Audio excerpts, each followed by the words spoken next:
Alright, we have a lot on temperature controlling measuring for ferments, especially Koji, and vagus nerve stimulation. So we're going to go here. First, history, then ChatGPT or any Excels. So, as far as this goes, the best for fermenting, like let's say you're doing it in a cupboard, a Koji tray, what you want to do if you have a heating mat, and then right over the heating mat you want to put I think the best one we found was Gobi, this Gobi Bluetooth hygrothermometer. It should have around 45,000 reviews, at least at the time of publishing. That one seems to be the best, just overall. And then also that kind of measures the humidity and the temperature, and then a probe to measure the temperature inside Koji, usually towards the center top, because the heating mat under usually has its own probe for the heating mat, and that'll measure underneath. That way you have 3 points of measurement to make sure it's nice and evenly distributed along with humidity. Cool. So that's out of all those, and I think Thermo Maven was the thermometer probe. If you have a lot of money to spend, Typhur is great. It's Typhur. Okay, and then all of these. So we're just going to dive straight into the ChatGPT world. And here, best weather forecaster, either weather.com, the Weather Channel, or AccuWeather, just in general. They have some AI ones that look pretty cool, but I didn't explore them down here. Might do a better job, we'll see. Amazon, you can save a list, but it's not as friendly or as easy as like an import-export. You save it either as its own shopping list. For groceries, what I found is you want to do Alexa and add things to Alexa, and then there's like a click on the top left here, add full to bulk, and you can check box which ones you want. It comes all checked first, and you can just add to cart every time. There is recurring ads. I don't like those because they just add every time, every week or every 2 weeks. Maybe you don't need groceries. It'll add it to the cart. None of it will check out unless you need. So Alexa's best, and that way it's easy to reuse. This is the reorder. Yep, Gundry says great to broccoli rabe and garlic, which apparently is garlic and a leek.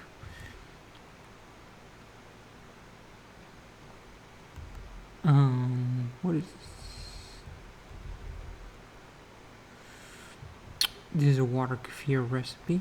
We are still working on these recipes, but we will post them. And here's just a brief optimal if you want water kefir,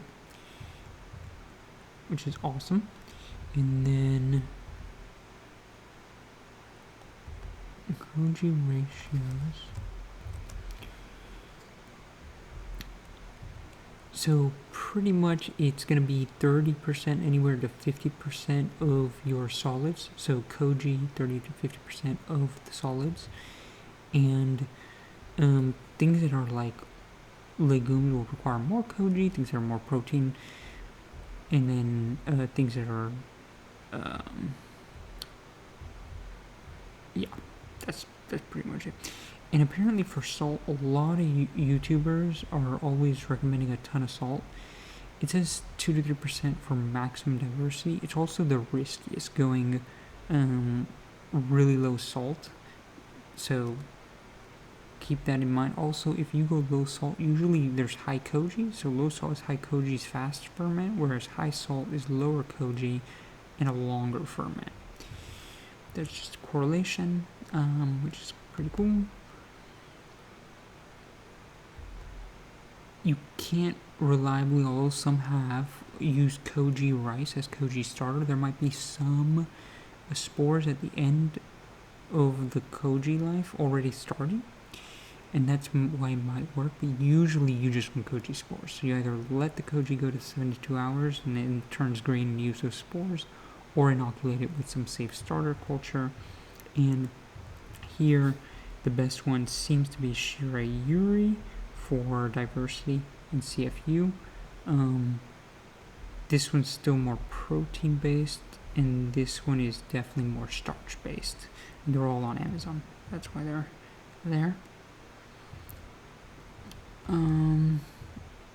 You don't eat the spores. They won't kill you, but they won't do you good. And this is step-by-step how to do it, and there's a great woman who does a video start to finish on that using an Instant Pot, so that's cool. And she does do a cotton cloth, which you need to heat in an Instant Pot. Even if you high pressure cook it, you won't cook through the cotton. These are some of the ones we talked about.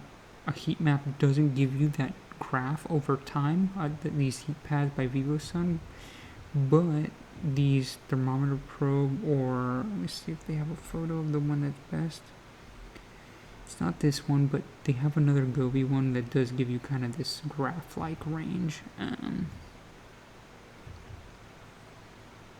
you can't use it in the oven. It will not reach. Okay, that was that. And then if you have winter frost, the best is cover the roots with mulch, water. I know that sounds counterintuitive, but water, it releases heat. They even have do this where they fill it with water and put it in the soil, and then definitely protect the bottom of the trees.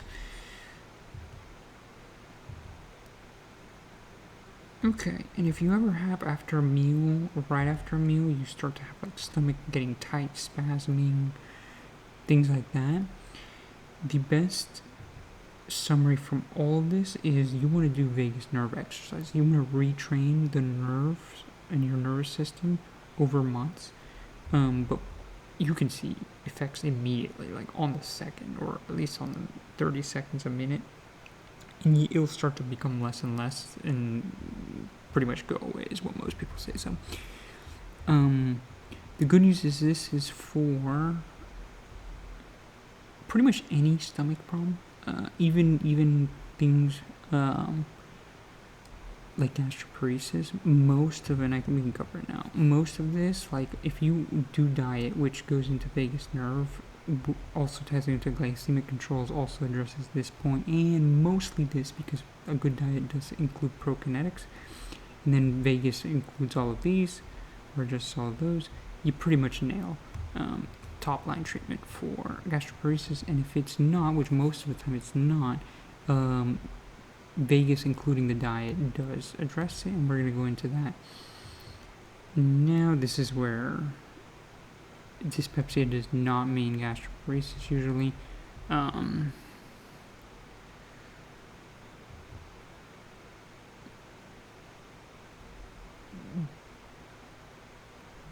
This usually, if you have all of this, it's what we talked about. Let's see. It does happen like immediately right after. And if you do vagus nerve exercise, the one we're going to roll into now, and it goes away, that is very strong evidence that it's probably this. And some like autonomic nervous system dysregulation or dysautonomia, autonomia is what they say. Okay. Let's see, slow nasal.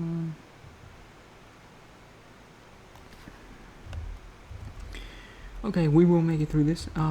So yeah. So for vagal term, we'll cover walking. We will cover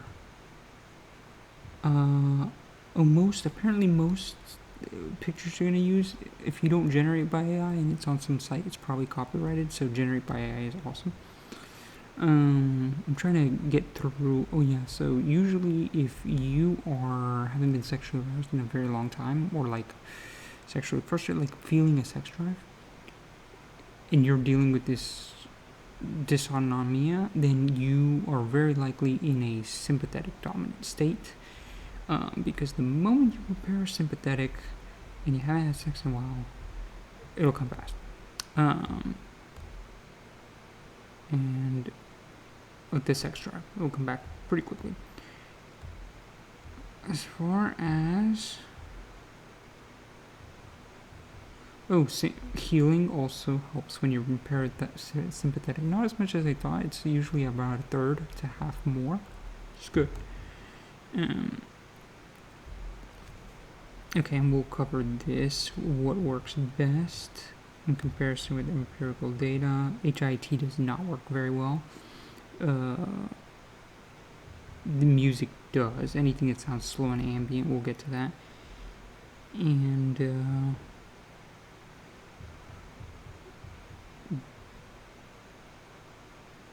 okay. Lastly, vagus nerve hacks, and these are the ones that work for me. So have worked amazingly. They're all pretty strong, but we'll just go in order. So they're where they're located in the body. So we're just gonna roll through this. Zero ferments. Whenever you eat a meal, if you eat a little bit of food and then a ferment, like a tablespoon of sauerkraut, and then more food, like whether it's beans or broccoli or I don't know, like basil seeds or like hemp seeds, whatever it is, and then a little bit more like a kimchi, tablespoon of kimchi, and keep going like that, like a shot of ACV, etc. And the ferment foods are up above and covered in others, but they're up above. If you control that kimchi, you'll find them, but just if you bounce back and forth, that's the best. And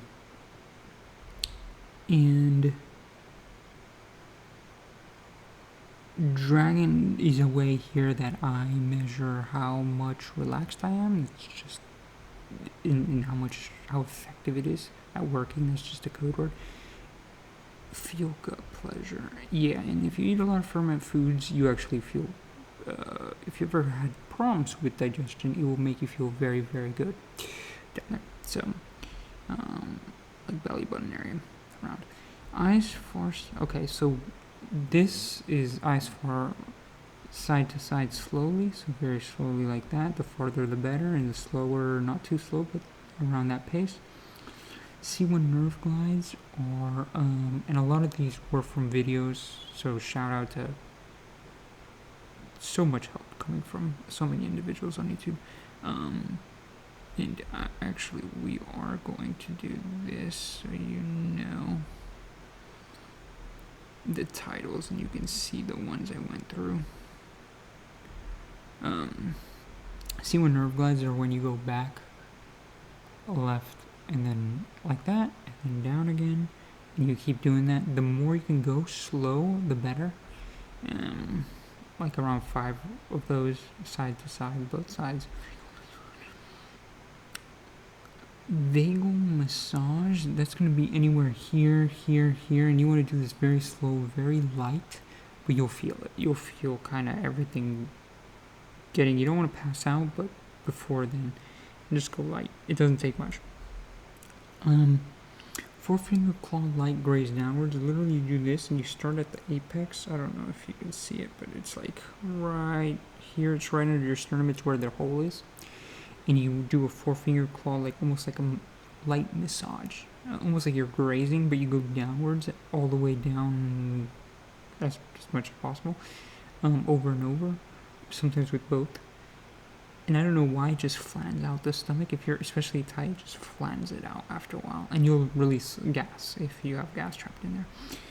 Tapping, it's on here 5 times. Third eye, above, chin, right above collarbone, and then back to the temple, and then back up here. If you do that and tap 5 times, it doesn't have to be hard. Works wonders. Forward rolls. Yeah, 5 times of low air, that's when you do this, and then you do back. clockwise massage on acupressure points 3, and then you right here, and then over here, and there's videos on these, they're very famous ones, but right here's another one, right here between the webbing is another one, the webbing, and then on the outside of the knee down, there's 4 fingers down, 1 away, and then right there on that knee, if you were to imagine, like it's underneath the knee, but yeah, those are amazing. Deep breath, yeah, so if you're taking a breath, you want it to literally fill here and then go down into your legs. I know that sounds weird, but that's what it feels like. This expands and going down to your leg, nothing else expands. It's mainly that. That's how you know you're doing it right. And it's awesome. It like resets. It's one of the highest rated for resetting, and it doesn't really matter the pace as long as it's very high, a lot of inhale.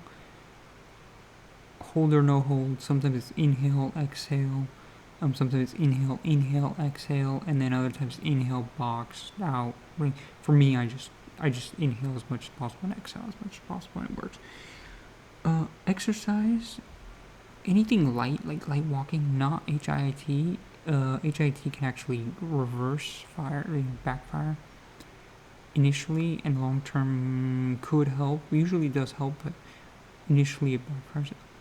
Walking or something light like air swimming is great because it helps short term a lot, and long term even more. So definitely, and we'll get to when, but meditation, apparently meditation is when you focus on something like the camera and you keep focusing on that, but that's all your focus, so you wouldn't be talking, you'd just be focusing on it. You can go like kind of focus deeper and deeper into it, and there's like states. It's not just like attention has a vast range. Mindfulness is not that, and it doesn't work as well. That's when you just observe your thoughts coming in your head. So we do meditation here. It helps a lot if you focusing on something. And then the vagus nerve, music is anything that helps your breathing. It's anything from Interstellar. Soundtrack is great, and you want to do these throughout the day. Same with exercise, I think it was on here, but you want to do them throughout the day, interspersed almost evenly. That's best. And anytime after a meal or after any other high stress situation, because meals are stressful, they are physiologically, but any sort of very high stress, someone's yelling at you, you're in a fight, whatever, right after that is best, and interspersed throughout the day. And if you combine a lot of these, that's when you get super benefits. Like if you're doing side to side breathing out, like from here, and then and then you meditate on the music, things like that, or you're doing acupressure, but you're doing them on both. So you're doing something like this, as well as humming at the same time, things like that, as long as it doesn't become overwhelming to where you can't do any of them well. But most of the time, if you're humming, you can, like most of the time, both of those go well, and they do synergize, and it relaxes you a lot more. So hopefully this helps you. That's the goal.